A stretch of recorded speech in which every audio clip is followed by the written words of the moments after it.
Hey guys, it's Yodajoe93 And Disney fanatic. So we just finished watching Five Nights at Freddy. So we had friends over the other night, we watched it, but unfortunately because I hadn't been feeling well, I was so tired and was zoning in and out. And Ella, we you know, when you're in a couple for as long as we have been, when you get comfy, you find your spot. It's hard for you to feel engaged and awake when you just feel so comfy, and that's part of being in love and everything. So Ella she has actually watched several streams of the game, and she knows a lot about the lore. And shout out to my sister McKenna. My sister McKenna is the one that introduced the Five Nights at Freddy concept to me, but I am in no way an expert of the lore. But Ella is as close to an expert as I know. So this will be the first time where, for a review, I'm going to be here for moral support, and it is both our video together and I will share my thoughts on things. But she is going to carry this away from explaining the plot of the movie to kind of what her thoughts are and how everything goes. So, Ella, tell us, what is Five Nights at Freddy's about? So, Five Nights at Freddy's is an establishment that was started by two best friends. They wanted to create a place where kids could come together and have fun. And they established this place that's basically a off-brand Chuck E. Cheese. Mm-hmm. And the two best friends ended up getting in an argument or something. And a part of the lore is that one of the friends, I don't know if he was killed or passed away because I haven't gotten deep into the lore, but then the one friend that was left took over Five Nights at Freddy's. And he had a daughter named Vanessa. And his daughter Vanessa started getting bullied, and he was standing up for her, and evidently it got so grotesque that he took it upon himself to get rid of the children that were hurting her or getting mad at her. And they came to not Five Nights at Freddy's, Freddy Fazbear's Pizzeria, and he kidnapped them, and he ended up putting them in the animatronics and killing them. What happens is there's this contraption inside of the animatronics where a person could be inside the suit and the animatronics would still work around them.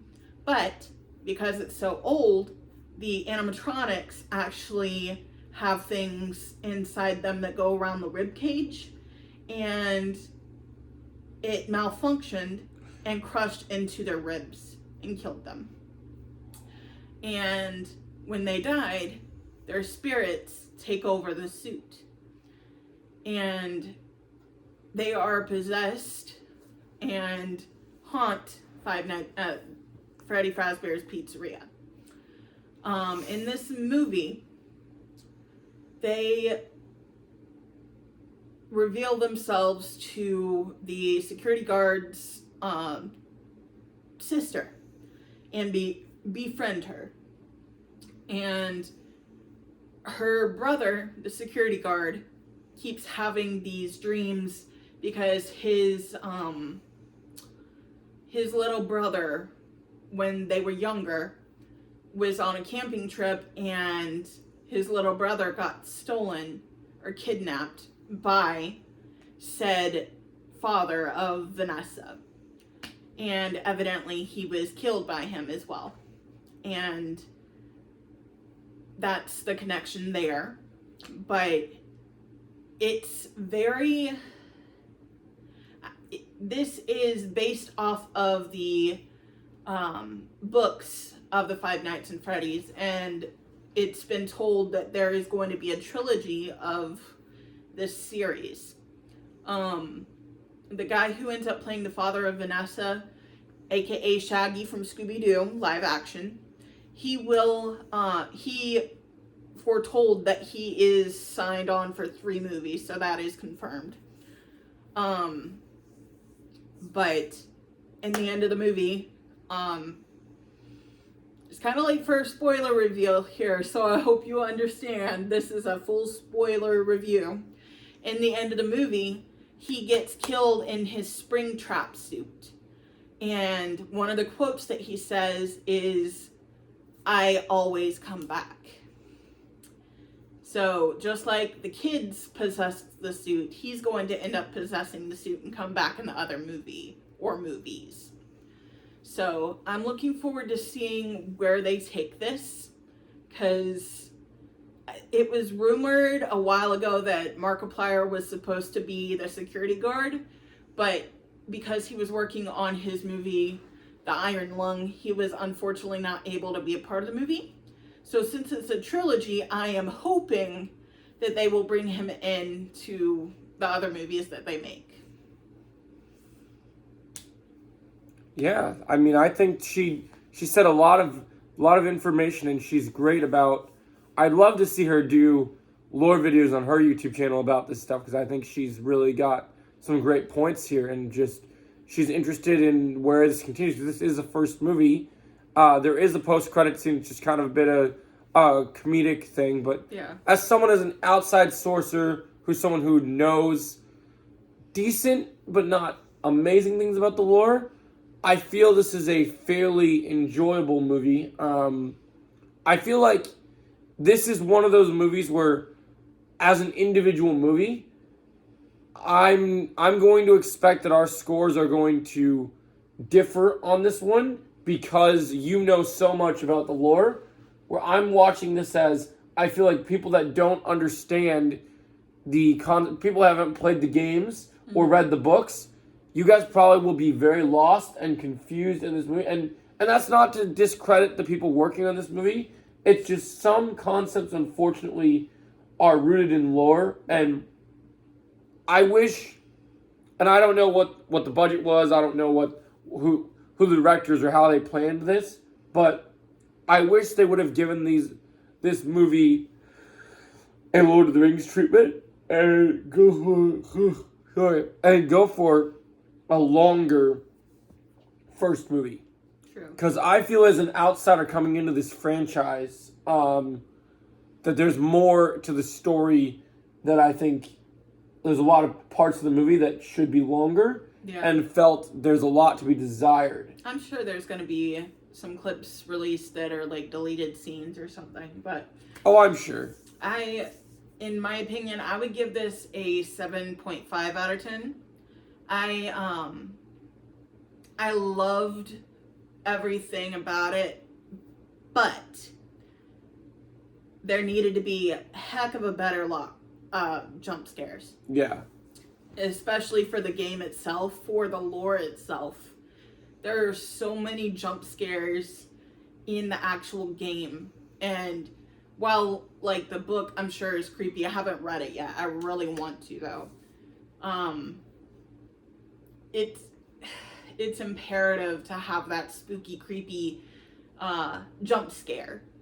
And I think that's the unfortunate thing, is, like, people say you need things, you can't do scary PG-13, you can't do, but there are scary PG-13 movies, they do exist, they are done. Yep. It's just, I know there's limitations and there's things that you think you can't do, but I think if you were more creative with your decisions, you could have actually pulled off some, because the problem with the PG-13 rating is, I get there's a lot of kids that are into Five Nights at Freddy's and you want to market to your kids, but even with the cuts in this movie, you can clearly see that there are people being cut in half by these creatures, or not creatures, but animatronics. I would personally not sell this as a product to kids. Yeah. I personally feel this should have been at an adult angle. And as someone as an outsider, and maybe I'm completely in the minority here, I feel like this movie, and I get they gotta have the human characters, but this movie kind of falls into the problem of most video game and other adaptations do of different things, where the relevance of the human characters, and no, the human characters are great, but they spend an abundance of time on, like from what she's telling me about the games, I look at the games like this is the security guard, their life is the job, and they run, do whatever they do, and then the lore is built around this. I wish they would have built a movie around just working at 6 a.m. every day, going 9 to 5, whatever, 6 a.m., doing your thing, and going and just experiencing what Freddy's is. Because I feel like the idea of, I don't like the tone of this movie. The tone is like, it starts out and there's kind of like this mystery to the movie, because it's like, look, this brother is grieving and taking these sleeping pills, and then at times, he's connecting with people and trying to be a struggling brother that becomes a father, and then he kind of, which is such a weird concept to me. It's funny though, you mentioned it's mystery. I mean, they put Shaggy in it, of course there's going to be a little bit of mystery. Yeah, no, I'm pun intended, definitely. I just feel like the tone in this movie is undercut by so much, because sometimes it's a little humorous, but sometimes it's like narratively, it's kind of like, and I don't know, maybe the person that wrote this, maybe they'll choose a better person for the sequel. Maybe this isn't one of those things where like, sometimes you'll get someone that does a movie and coherently it makes sense for them to be the anchor point, the narrative behind everything. Where this movie doesn't feel like it has a one vision angle. It feels like it's got a plan, but I kind of think this movie is kind of like Force Awakens for Star Wars, for instance. So narratively, they're doing except this is a new trilogy, so it's a new startup of a brand new thing. But so if you take the Star Wars out of the old Star Wars and just look at it as a new Star Wars trilogy of the sequel trilogy, right? Force Awakens was trying to establish a new trilogy with Star Wars characters, but they were new Star Wars characters. So you're telling a new story with new characters. And so the potential for them to grow as characters in that trilogy would happen over time. Yeah. And then so this movie with entire new concepts and different things, it feels like they were trying to do that, but I just hope that this movie doesn't follow suit that the sequel trilogy does, which is they claimed they went in with a plan for the first movie, but then the second two movies, what people need to understand is, so I think what a lot of people, they do trilogy based on success, but you should write your franchise like you might only get the chance to do one movie. So like, leave room to grow if like you're planning on a franchise, but make sure that you can never always count on that everything is going to work 100% of the time. True. Tell a visionary one story, but leave little hints and, but what if we get to do this later? But don't count on that you're going to get a trilogy. Because it's all about how things are received and how the execution and the writing is handled. And so my biggest thing is, I always say this, don't get too big of britches. Some people get incredibly blessed and incredibly lucky. So take, as a fan of one of my favorite movies of all time, we use The Batman, for instance. Matt Reeves was coming from an incredibly well-known background of doing Planet of the Apes movies that were pretty solid. We knew he could tell a pretty good story about monkeys talking with Andy Serkis at the helm, which was great. But like, at the end of the day, it's just kind of like, and then he goes on to do something Batman, and Batman has such rich and interesting, as DC characters go, there's a lot of lore to Batman. And Matt Reeves is jumping into the first movie ever, and it needed to be 3 hours for him to go and tell the extent of how Gotham is and how everything is. And so with these visionaries, I hope that we see as coming to, if one person, I get there's the piece of you're a big company, you need executives. Like we know, I think Blumhouse worked on this. They're a pretty big visionary. You also need one person with a narrative vision of what things are. That's why I think even when Marvel has its weaknesses, it's strong because there is a narrative person that is making vision. He just needs to surround himself with better people that get his vision and narratively connect. And so like with Star Wars, for instance, the reason I think narratively they're struggling is because their leader doesn't have a vision. because their leader is, when I'm saying leader, I'm talking about their president of their company that is greenlighting these projects is not taking into consideration of the connectability that you need for things, because she's thinking about the money and the budget of things. She's not thinking about the bigger picture of things. And while you have creative visionaries with story groups, like Dave is on the story group and John, and they're working on all these different shows, they're not the head of the table. And the head of the table needs to be focused, yes. Have someone focus on the finances. So, like, we could teach an entire business class on this, but, like, I feel like when you hear people talk about, like, on the internet, like people are already doubting DC because they have a mixed opinion of James Gunn. But at least with DC, they're already doing one thing that Marvel hasn't considered. They hired 2 people to work together, and one guy is strictly like, I'm in charge of the money. This is how much you have to spend on this project. And this is where we're trying to ballpark and see what happens. And then the boxes will predict whatever that is. So you got your, I can't think what his name is, but there's the 2 people. And then you got James Gunn, who's, you've seen Peacemaker. He's very wacky, zangy. He's the ID guy. He's got the ideas, and he's putting them to paper, and he's got the vision. And so sometimes you need both. Yeah. And it's hard for one guy to be both. Because it's hard. You don't want to put yourself in a box. If you say, we're doing this movie, and I have $1 million budget, but what if you got to do all these crazy special effects? Maybe that's not going to cover all your budget. $1 million is a lot, but depending on what kind of effects you're trying to pull off, it could go south very fast. True. And so I feel like just the lesson here is people always say after the first movie, we're planning a trilogy. I wish people looked at things as, hey, we did a great first movie, let's make a great sequel. Like, I want them to plan for the third movie, but don't just go, the first movie's amazing. Because nowadays, in the world we live in with writer strike, actor strikes, I see so many people make amazing first movies.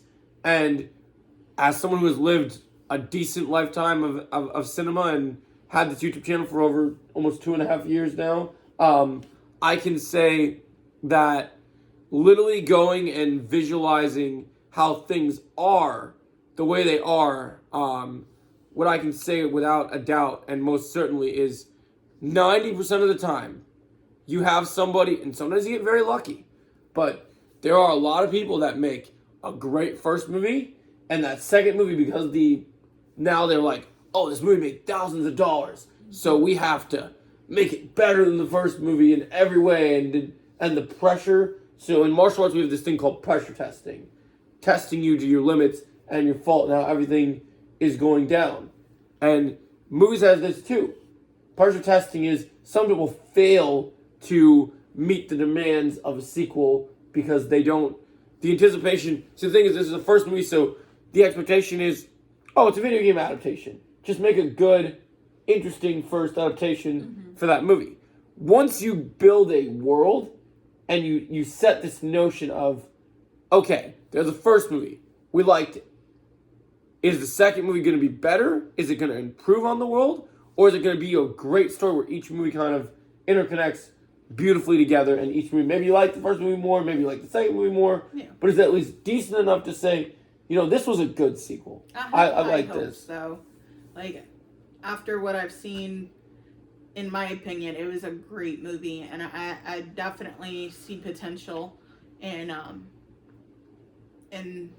their continuations. Oh, I agree. I'm not saying not. This is more of a message just for. I know Blumhouse as a studio, because they usually make things very cheap, they know they can easily just go and like yes, it's great that it's making a lot of money, but there's been a lot of these movies that not poorly made, but they're made cheap so that they can just go and make another sequel like that. Right. And this is one of their I'd assume this is one of their bigger budget projects tying to a video game that we've seen. Because a lot of their horror movies, they do a lot of cheap PG-13 horror movies that are actually quite enjoyable at times. Like I think they're fairly enjoyable. But I feel like this is Blumhouse's pressure testing as a company. Do they have people at their studio that know that this is a big budget thing, and that they know that they're going to do something amazing. So, like, for instance, look at, like, Illumination, for instance, is a big animated studio. First Despicable Me movie made crazy amounts of money and was brilliant. Second Despicable Me movie somehow found a way to top the first one, being equally as brilliant. Mm-hmm. Then they did the Minions movie. Ship sank down faster than I could have ever imagined. Hit an iceberg. Don't get me wrong. It made a ton of money, but it was the weirdest prequel idea I could ever think of them just to kind of go and be like, oh, we need to make this. Explain the Minions more. And they're milking it for all it's worth. Yeah, which is not as much as you would think. And then the third movie, I don't know, I thought it was pretty decent, but like wasn't quite as good. And then they did another Minions movie, and I thought the second Minions movie was better than the first Minions movie, but I still think the concept wasn't necessarily needed. Yeah. But overall, it's still like, this is what I'm talking about with these franchises. And then out of nowhere, out the gate, everybody was telling me, like, you know, I have my friend Zach on here who loves everything Mario. When Illumination started announcing they were going to tackle a big Nintendo project like Mario, because of their previous faults, I started getting a little hesitant of them taking on another big franchise. Because I feel like they've already, and I'm sure there'll be another good Despicable Me movie that will come out, but I'd kind of felt like after the one franchise that was had so much promise, it kind of not crashed and burned entirely, but had some faults that were really hard to fall back to the top again. Yeah. I feel like that's where I worry. I think this movie is very good as a first movie.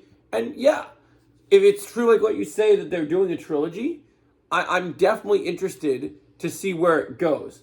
As an individual movie of telling a story without the lore that I know, like, yes, we can kind of surmise from what you're telling me what it sounds like for the long game plan sounds interesting. Mm-hmm. But I just hope that the people working on the project know the value of the execution of what they're making. Because on paper, yeah, the idea of him continuing and how they play with that sounds great. They got their villain. They're going to continue forward. So narratively, we have our idea. Yeah. How do we stick the landing on the idea moving forward is where I get concerned. Right. Because as I know as you as a newer content creator, you're still kind of trying to just enjoy life, find your footing, whatever you want to do.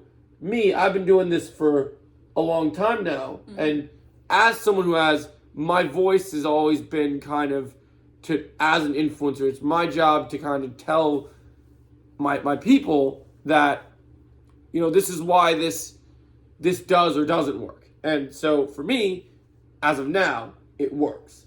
But there are always, like I said, this is a test for them to see if they're worthy. Like, if I want, absolutely. So a lot of people who know me best, I don't want to ever see failure. And we were talking about this on the podcast earlier tonight. So, like, when I see a big company, like, we'll use the state of Marvel, for instance. So, people always harp on me because I'm in the minority of somehow not liking Multiverse of Madness. Or some people are like, oh, Phase 4 is bad, but you don't have to be so harsh on Marvel. I'm like, we need to be accountable to these big studios because we're giving them so much money to go and say, you know, as nerds, I'm saying take my money and make something cool. Mom's telling me, hey, you can go to the candy store and you can have whatever you want. Mm-hmm. Here's money. I gave you that money to buy me a nice chocolate bar and you're not giving me good stuff.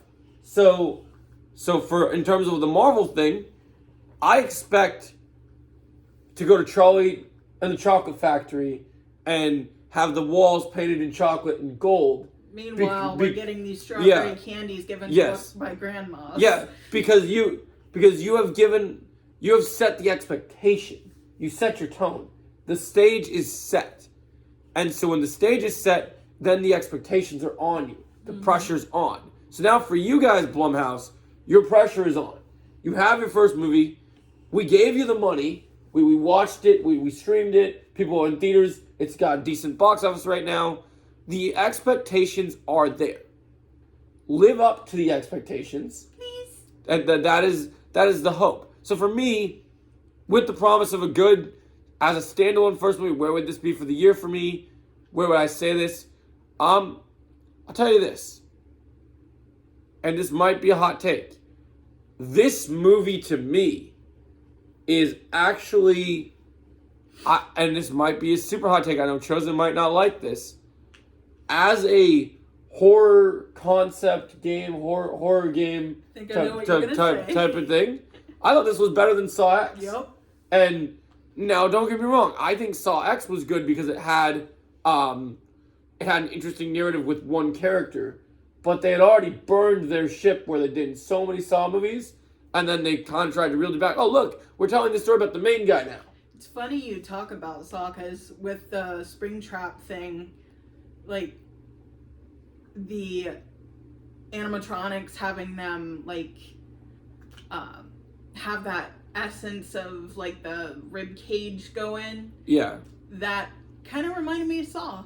And then the, like, little things that go into the people's faces. Like, you know, the mask where it was, like, spinning and going into the face. Saw feeling. There definitely were some references. One thing I will notice is, like Ella talked about with jump scares. Now, with me with jump scares, I've made my peace with jump scares a long time ago. Because as of working to Valley Scare for 5 to 6 years, I was trained in military level of, like, how to deal with scaring people from a business standpoint. Yeah. So to me, the amount of, like, we were trained to, like, someone walks up to us and does a jump scare, we kind of have to, like, just stare there and be like, that doesn't bother me. And so for me, I will tell you this, Hollywood, and there are still some times where occasionally you'll get a good one and I'll be like, oh, that was a good jump scare. But what I will tell you is I have gotten to the point where I am so numb when it comes to jump scares that for me, as I'm not your target audience, you can't make me jump. It's just not going to happen. So don't set me as your expectation market, but do go and watch some good horror movies. And if you're going with this jump scare ideas, you need to know what a good jump scare is. Like for me personally, if I was going to take a franchise that I would watch and take notes from, because I think there's actually some similarities to them, I think that the Five Nights at Freddy people should watch the first 2 It movies, because I noticed that there is some similar elements between one evil entity that is trying to control all and do what it wants to do. Don't get me wrong now. Like, the jump scares, they didn't hit me. But it does give me that feeling when you're watching or playing the game where you start to hear the Freddy Fazbear music, or you start to hear the footsteps of the animatronics. Like, you're like, you have the goosebumps on the back of your neck, your hair on your arms start sticking up because you feel like something's getting ready to happen. And it gives you that creepiness. It gives you that, oh God, something's gonna happen. And it makes you prepare. But it never jump scares. I mean, there's attempts, but it fails. It feels like it was a poor, like, I don't know how long they were working on this movie, but it feels like this was something that, unfortunately, while it is decent enough, and it does its job as a standalone movie, whoever was behind it, the execution doesn't feel like it was fully there. Yeah. Like, I'm not saying the movie's bad. I think the movie's fairly good, honestly. Like I would give this, I don't know if I can add the 5 to it. But like I said, if it's better than Saw X, I think I give Saw X a 6.5. So I think I'll give this one a 7. I think a solid 7. I think it's above average. I think for me, if I knew the lore better, I think maybe I could be convinced to be a 0.5. But one thing for me that I think that I do want to, as someone who is more critical of things, and even though I don't come from a world of like being critical, just out of enjoyment, I feel like, and maybe it's just me, but I wish the lead character, I wish they would have picked, I know people were excited Josh Hutcherson was their choice for the lead security guard. And I know that they couldn't get Markiplier, so your market was limited. Mm-hmm. I wish they would have picked someone better for the lead character to make you interested in the story. And I think the thing that really, really kind of bothers me is the, not only the story, but the grief story. I really just, once again, for me, and maybe it's because I don't care that much for kids or whatever, but I feel like at the end of the day, they should have took someone who is, like, honestly, I would have liked them to have, like, more of a lighthearted character of, like, oh, you know, maybe they got, like, I know it's meant to be, like, horror movie based, but maybe have someone that has a lot of charisma, is kind of fun, doing their security guard thing, being fun, and then they're getting kind of scared. If and they like, had Markiplier in there, you know that there would have been a lot more humor, a lot more Worf stash probably appearing. And I'll say this, I think that's another thing that I think this movie lacks that I hope that they think about in the future. I think with this franchise, if you're going to do horror movies, having every aspect be heavy, like the whole idea of the brother thing, even though it leads to mystery, I think it is pretty poor attempt to, well, it does feel consistent with, like, yes, you have horror movies, but a great example of how to handle this perfectly is, look at the newer Haunted Mansion movie. They had some scary moments, but and they had some dramatic, like, very powerful, what's the word? Moments for, like, his, there was some serious mental problems with our main character. Yeah. And similar in this movie. But it doesn't work as well in this movie because we get the concept of that he misses his brother and cares about, but it doesn't feel like that this plot line is needed because it just kind of, like, I get it sets up because it relates to the villain's plan, but, like, at the same time, I feel like just a standalone security guard trying to just make an honest living, take care of this place, doing his thing. We never have to see the family, never have to go back and forth to the, like, apartment very often, and just see them get scared and, like, figure out what's happening. Would have sufficed, I think, a bit better. Yeah. I think it would have been a bit more satisfying. So I think, one, it would feel closer to the games from what you've told me, and maybe they were just angling towards the books, but having not read the books, I can't attest to that. So I feel like for a first movie, Five Nights at Freddy is good, but it can be better. Yeah. Which I don't even, I've been starting to think about a bit better, like, rating scales for you guys, because, like, numbers are good, but I feel like every movie needs to have, like, a phrase or a way to say how you feel about the movie. So from this point, we're going to do new rating scales. I'm working on a new rating scale for you guys using movie quotes to sum up how to, like, make them more fun. So for this one, we'll do Pedro scale. It was good, but it can be better, and I'm expecting better in the future. Is my rating for this. But look forward to the review. We're going to try and mix it up. We'll try and have different. So if I get a really high praise movie, we're going to come up with something really, really spectacular. A good way to look at it. Like I have some ideas. I'm just thinking of what would be like a really high rated. Like I'm trying to think of a movie quote that would sum up like, oh, that was really awesome, or that was we'll figure it out. Spectacular. I'm just trying to think, but I'll come up with it. But yeah, overall, guys, really enjoyed watching this movie with my fiance. I hope you enjoyed seeing her actually take the lead more often, because there are certain topics that, you know, she knows a lot about, and I want to see more from that in the future. So if you want to see more of her takes on things, you can find her at Disney Fanatic. I encourage her to go do more videos on lore and things that she's interested in, because I think she knows a lot about them, and I would love to see more. So if you want to see more of our reviews, make sure you hit the like, share, and subscribe button. And as always, Yodajoe93 and Disney Fanatic signing off. Have a great day. And don't forget, we always come back. Boom. Like it. Just pointing at the camera.